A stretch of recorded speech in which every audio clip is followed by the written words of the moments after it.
exists, please power off your Tata Sky box and check that all wires to your box are firmly connected.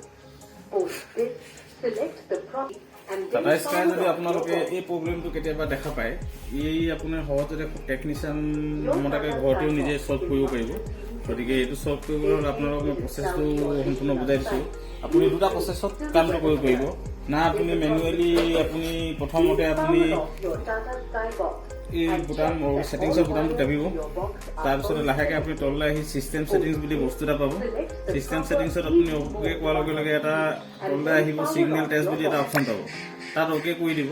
তাত okay কৰি দিয়াৰ লগে লগে আপোনাৰ এখন চাৰ্ট খোল খাব। তাত আপোনাৰ দেখাব যে ইয়াত লছ হৈ আছে ছিগনেলটো। তেতিয়া আপুনি লাহেকৈ ছাইডলৈ মানে ডিছখনৰ ওচৰলৈ যাব। ডিছখন যোৱাৰ পিছত আপুনি এটা মন কৰিব যে এই কানেক্টৰটো ভালকৈ LMB লগত কানেক্ট হৈছে নে চাব।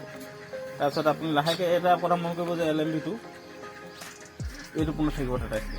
আৰু লাহেকৈ আপুনি ডিছখন অকণমান নৰ্মেলি শ্লাইড এনেকৈ আগৰ পজিশ্যন আনি দিব। আনি দিয়াৰ লগে লগে আপুনি দেখিব যে টিভিত ছিগনেলটো আহি গৈছে।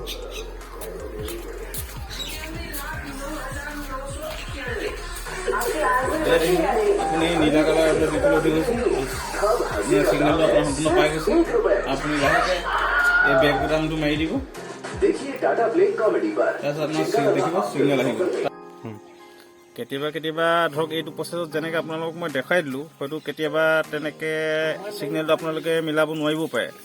সেইটো ধৰক ছিগনেলটো মিলাবলৈ তাৰ কিছুমান কৌশল আছে। কৌশলবিলাক মই আপোনালোকক শিকাবলৈ হ'লে মোৰ হয়তো অকণমান টাইম লাগিব। গতিকে মই আপোনালোকক অলপ আগলৈ কেনেকৈ মানে ইয়াতকৈ জটিল হৈ থকা প্ৰব্লেমো ছল্ভ কৰিব পাৰি তাৰ বিষয়ে নিশ্চয় আপোনালোকে পাব।